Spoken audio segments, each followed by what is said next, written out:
New start নামে পরিচিত Russia ও যুক্তরাষ্ট্রের মধ্যকার সর্বশেষ পারমাণবিক অস্ত্র নিয়ন্ত্রণ চুক্তি ৫ ফেব্রুয়ারি শেষ।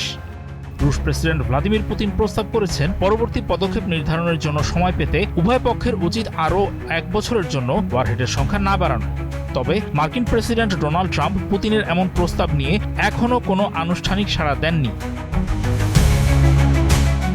রাশিয়া ও যুক্তরাষ্ট্র যদি ক্ষেপণাস্ত্র এবং ওয়ারহেডের সীমা বজায় রাখতে একমত হতে না পারে, তাহলে গত ৫০ বছরের মধ্যে এই প্রথমবারের মতো দেশ দুটির কৌশলগত অস্ত্রাগারের আকারের কোনো পারস্পরিক বাধা থাকবে না। পারমাণবিক যুদ্ধ শুরু হলে এই অস্ত্রগুলোই এক দেশ আরেক দেশের রাজধানী, সামরিক ঘাঁটি এবং শিল্পকেন্দ্রগুলোতে আঘাত হানতে ব্যবহৃত হবে।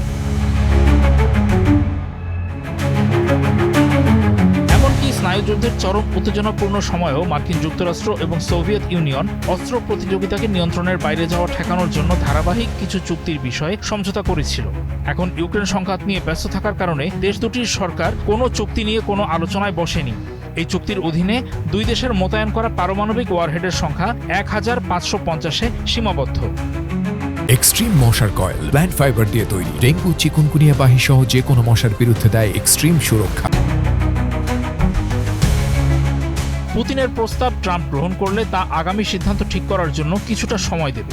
মার্কিনপন্থী বিশ্লেষকরা বলছেন, পুতিনের প্রস্তাবে ট্রাম্প রাজি হলে চীন মনে করতে পারে দেশটির বড় হতে থাকা পারমাণবিক অস্ত্রাগারের প্রতিক্রিয়ায় যুক্তরাষ্ট্র তার কৌশলগত পারমাণবিক শক্তি বাড়াবে না। এতে নাকি চীনকে অস্ত্র নিয়ন্ত্রণ আলোচনার টেবিলে আনার সম্ভাবনা নষ্ট হবে।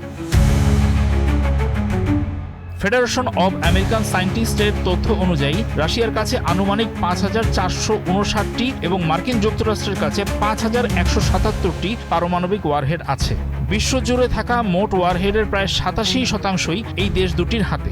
চীন তার পারমাণবিক কর্মসূচি জোরদার করেছে এবং এখন পর্যন্ত দেশটির হাতে আনুমানিক ৬০০টি ওয়ারহেড আছে। পেন্টাগনের ধারণা ২০৩০ সালের মধ্যে এটি ১,০০০ ছাড়িয়ে যাবে। রাশিয়া ও চীন দুই দেশের সঙ্গেই পারমাণবিক নিরস্ত্রীকরণ চান বলে জানিয়েছেন ট্রাম্প। রাশিয়াও বলেছে, ন্যাটোর সদস্য ব্রিটেন ও ফ্রান্সের পারমাণবিক শক্তিকেও আলোচনার আওতায় আনা উচিত। তবে চীন বলেছে যে যাদের অস্ত্রাগার তাদের চেয়ে অনেক বেশি বড়, তাদের সঙ্গে ত্রিপক্ষীয় নিরস্ত্রীকরণ আলোচনায় বসার দাবি জানানোর অযৌক্তিক এবং অবাস্তব। পুতিনের প্রস্তাবও প্রত্যাখ্যান করেছে ব্রিটেন ও ফ্রান্স। তাহলে কি আবার শুরু হবে পারমাণবিক অস্ত্র বাড়ানোর প্রতিযোগিতা?